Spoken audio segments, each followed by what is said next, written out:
এবারে একটু চট্টগ্রামে যেতে চাই। চট্টগ্রামে আমাদের সহকর্মী রকুন উদ্দিন রয়েছেন। রকুন, যেহেতু চট্টগ্রামকে বেশি ঝুঁকিপূর্ণ বলা হচ্ছে যে দেশের যতগুলো ঝুঁকিপূর্ণ কেন্দ্র রয়েছে তার মধ্যে বেশিরভাগগুলোই চট্টগ্রামে, সেই জায়গা থেকে সেই আশঙ্কাও বেশি যে নির্বাচনী সরঞ্জাম পৌঁছতে সেখানে কিছু শঙ্কা থাকার কথা। খবরাখবর জানতে চাই, আইনশৃঙ্খলা বাহিনী আসলে এই নির্বাচনী সরঞ্জাম পৌঁছানোকে ঘিরে কতটুকু তৎপর রয়েছে এবং এই কার্যক্রম আসলে কতদূর?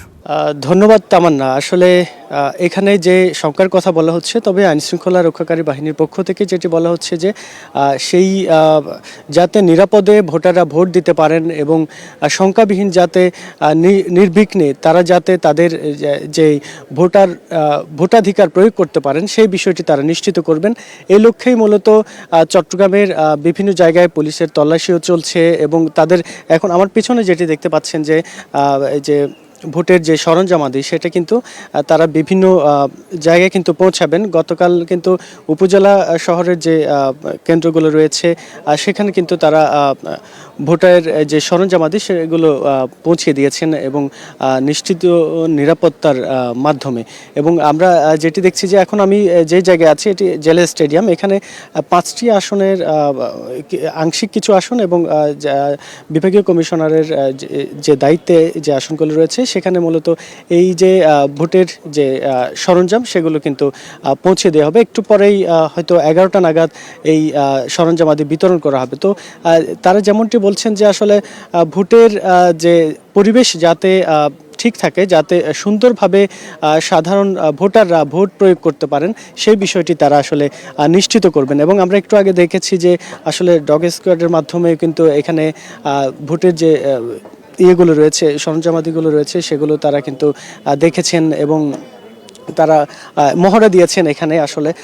এবং একটু তথ্য দিয়ে রাখি যে চট্টগ্রামে কিন্তু 40,000-এর মতো কিন্তু আইনশৃঙ্খলা রক্ষাকারী বাহিনী, র্যাব, বিজিবি, সেনাবাহিনী সহ 40,000-এর মতো আইনশৃঙ্খলা রক্ষাকারী বাহিনীর সদস্যরা কিন্তু মোতায়েন রয়েছে, যাতে কোনো অপ্রীতিকর ঘটনা না ঘটে, যাতে কোনো ধরনের বাধা বিপত্তি ছাড়াই এই যে নির্বাচন সেটি যাতে সম্পন্ন হয় সেই বিষয়টি কিন্তু তারা আসলে নিশ্চিত করার জন্য পর্যাপ্ত ব্যবস্থা রেখেছেন বলে তারা কিন্তু জানিয়েছেন। আমরা কিন্তু এখানে ঊর্ধ্বতন কর্মকর্তা যারা আছেন তাদের সাথেও কথা বলেছি। তারা যেমনটি বলেছেন যে আসলে এখানে পথে পথেও কিন্তু তল্লাশি চলছে, যাতে কোনো ধরনের আশঙ্কা যে কোনো আশঙ্কামুক্তভাবে তারা নির্বিঘ্নে ভোট প্রয়োগ করতে পারে। এবং কেন্দ্রের যে সকল কেন্দ্র রয়েছে মহানগরে সেই কেন্দ্রগুলোর আশেপাশেও কিন্তু তারা পর্যাপ্ত কিন্তু নিরাপত্তার ব্যবস্থা জোরদার করেছে। এছাড়া উপজেলা শহর যেগুলো আছে সেখানেও কিন্তু তারা বিভিন্ন স্তরের নিরাপত্তার ব্যবস্থা রেখেছে।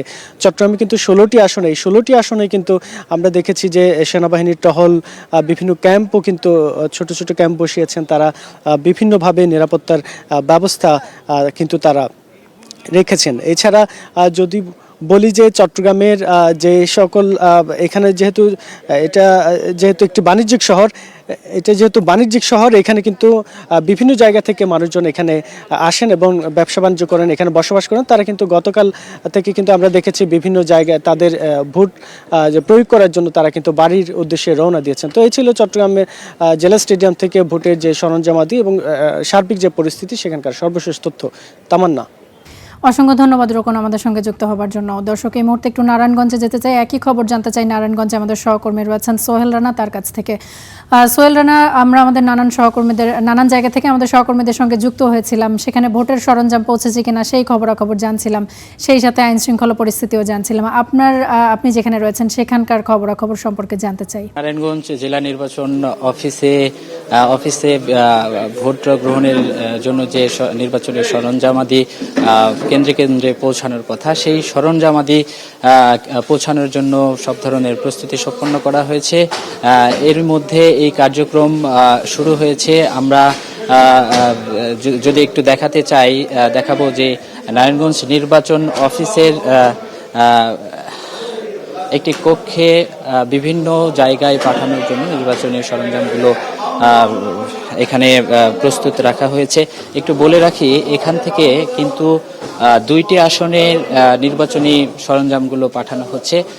একটা হচ্ছে যে নারায়ণগঞ্জ 3 আসনের, সেখানে সিদ্দিরগঞ্জে 67টি ভোট কেন্দ্রে নির্বাচনী সরঞ্জামগুলো পাঠানো হবে এবং নারায়ণগঞ্জ 5 আসনে 65টা ভোট কেন্দ্রে নির্বাচনী সরঞ্জামগুলো পাঠানো হবে। আমরা ইতিমধ্যে দেখেছি যে যদিও এখন পর্যন্ত বিতরণের কার্যক্রম শুরু হয়নি, জাস্ট প্রস্তুতির কার্যক্রম শুরু হয়েছে। ইতিমধ্যে বিভিন্ন ভোট কেন্দ্রের সংশ্লিষ্ট দায়িত্বপ্রাপ্ত প্রিজাইডিং অফিসার তারা এসেছেন এবং সংশ্লিষ্ট সহকারী রিটার্নিং কর্মকর্তার দায়িত্বে সব প্রিজাইডিং অফিসারের কাছে নিজ নিজ দায়িত্বে এই নির্বাচনী সরঞ্জামগুলো বুঝিয়ে দেবে।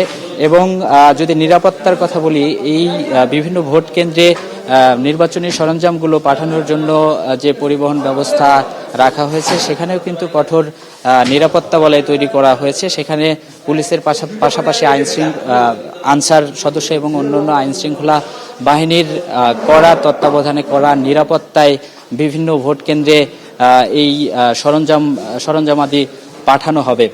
একটু যদি বলে রাখি যে নারায়ণগঞ্জে মোট 5টি আসন রয়েছে এবং এই 5টি আসনে 797টি ভোট কেন্দ্র রয়েছে। এই ভোট কেন্দ্রের মধ্যে আমরা যতটুকু জানতে পেরেছি আইন শৃঙ্খলা বাহিনীর কাছ থেকে 451টি ভোট কেন্দ্র অতি গুরুত্বপূর্ণ কিংবা ঝুঁকিপূর্ণ হিসেবে বিবেচনা করা হয়েছে এবং এই ঝুঁকিপূর্ণ কেন্দ্রগুলোর জন্য কিন্তু আলাদাভাবে নিরাপত্তা ব্যবস্থা জোরদার করা হয়েছে।